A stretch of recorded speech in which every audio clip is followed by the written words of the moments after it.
Good morning, class. Today we're going to talk about STIs and HIV and how they are transmitted. For your warm up, go ahead and fill in the blank with the correct statistic that completes the statement you see above. 15 to 24-year-olds account for blank new STI infections in the U.S. each year. Go ahead and pause this video so that you can answer your warm-up and then continue on. Now let's talk about ways and fluids that transmit STIs. Now, 4 ways that STIs are transmitted are through oral sex, vaginal sex, anal sex, and genital-to-genital sex. Now, the body fluids that transmit said STIs include semen, vaginal fluid, anal fluids, pre-ejaculatory fluids, and then blood. Now, just so that you are all aware, when it comes to vaginal sex or anal sex, okay, those body parts are naturally going to produce fluids within their chambers. So when we're talking about anal fluid, for example, we're not necessarily saying that it has anything that is tied to feces or fecal matter. Even though there might be some feces or fecal particles within their fluid, it's not necessarily fecal matter itself. Now let's go ahead and talk about the STI categories. First category we're going to take a look at are parasitic, and normally these can be curable. Some STIs that are parasitic include pubic lice, which are known as crabs, trichomoniasis, and scabies. Now let's take a look at some bacterial STIs. These are in fact curable. You have chlamydia, gonorrhea, and syphilis as some of your most common. Now, as far as the viruses or the viral STIs, most of the time they are not curable. There may be some medicine as treatment, but it does not, in fact, get rid of them.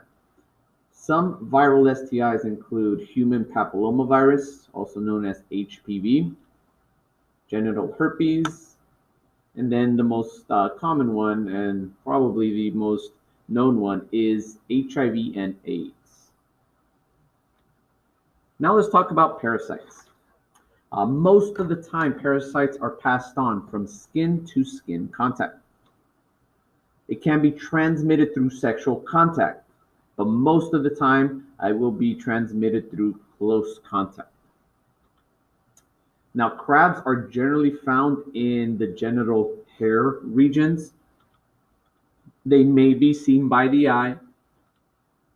This is an example of what one looks like enlarged underneath a microscope. But remember, you could potentially see crabs, with your normal eyesight. This is another type of parasitic called scabies. It's very bumpy, almost rash-like, pimple-like sores on the skin.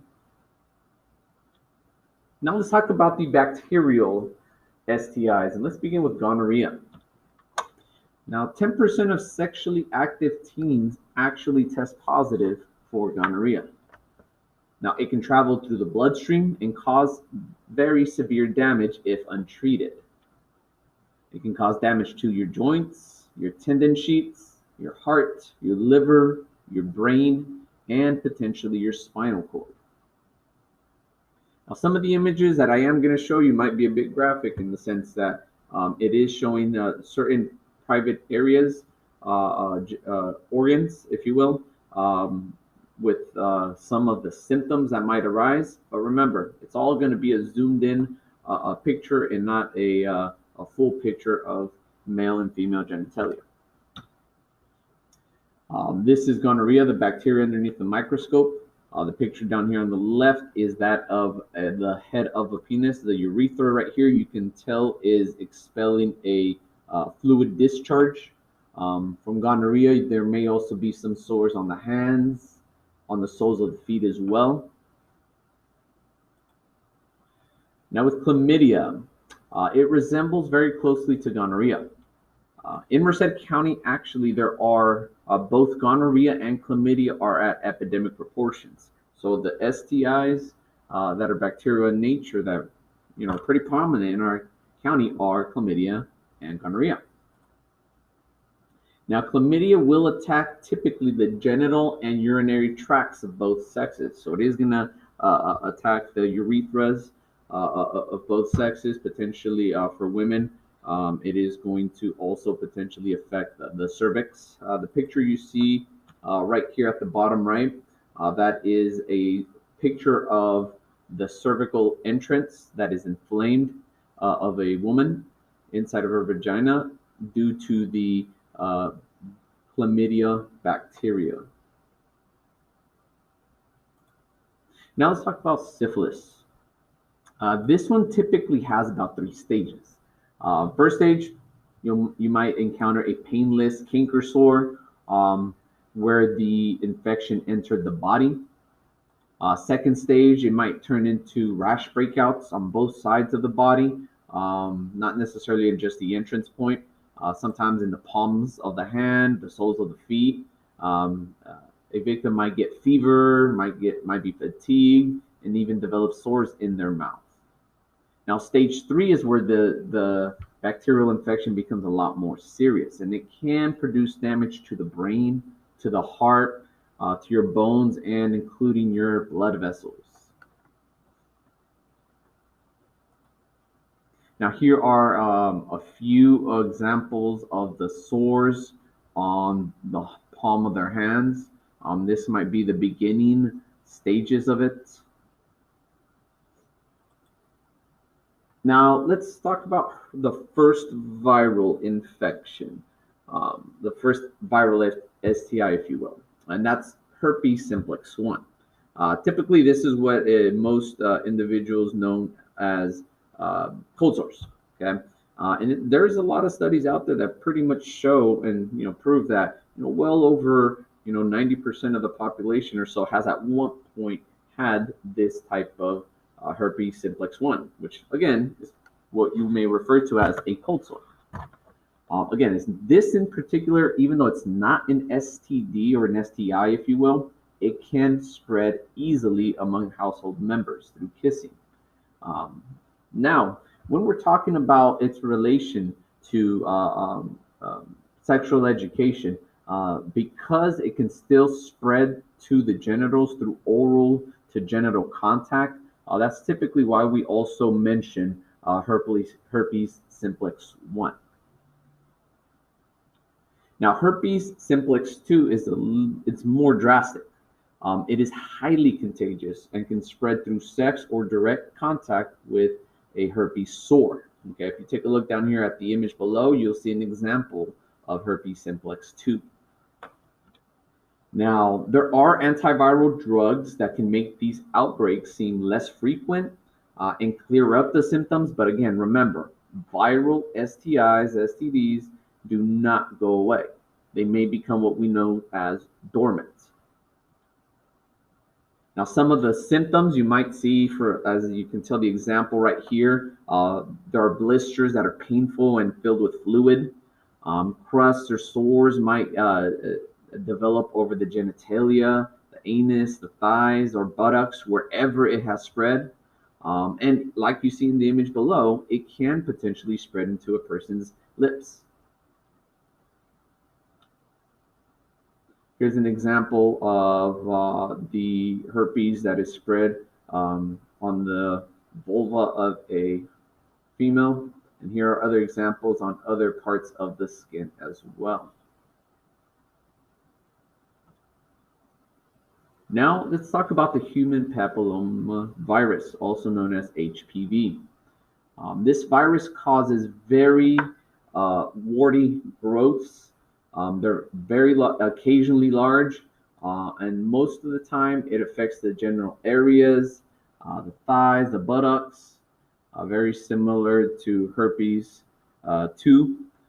Rarely a serious or life-threatening problem though, but it may require the removal of some of these warts either by freezing or burning. They can cause specific non-cancerous and cancerous tumors of the cervix, anus, penis, and throat, as well as the esophagus. But again, this is when they do cause these potential tumors that can be cancerous. It is in very rare occasions. Here are examples of some of images of the HPV. This is an image, zoomed in image of the inside of a woman's, the inside of a uterine wall of a woman who has been infected with HPV. Now, how is HIV transmitted? When it comes to HIV, it is basically transmitted the same as most STIs, except when it comes to skin. So oral sex, potentially vaginal, anal sex. There is going to be the transmission of blood to blood as well. But when it comes to touching someone, skin to skin, that is not how HIV typically will transmit. The way that it transmits through blood can be, in fact, by sharing needles. Sometimes mother to baby during pregnancy, birth, or even breastfeeding might transmit HIV. Medicine has gone a long way to be able to kind of combat mother to baby transmission of HIV. Now, some of the stages of HIV and AIDS. Stage 1 would be like the acute infection. Typically might happen within 2 to 3 weeks. And this would be almost cold-like symptoms. This is your immune system basically trying to fight off the virus. Now, when it comes to this particular virus, it sometimes takes a very long time to be able to detect. Okay. At times it could take several months. At times it might even take a few years. Now, after the 2 to 3 weeks are up and these cold-like symptoms have passed, stage 2 basically it will cause the individual to go into almost an asymptomatic stage, a stage where no other new symptoms might develop. Because this virus affects the immune system and allows other types of viruses and potential illnesses to just have a stronger hold on an individual. Stage 2 might take between 1 to even maximum 20 years before any other new symptoms might develop or before it might be detected.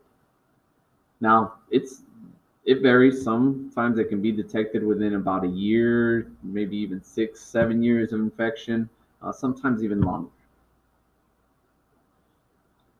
Now, stage 3 is basically AIDS symptoms.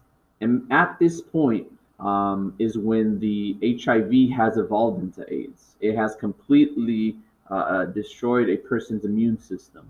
And typically what happens is that an individual does not necessarily die of AIDS.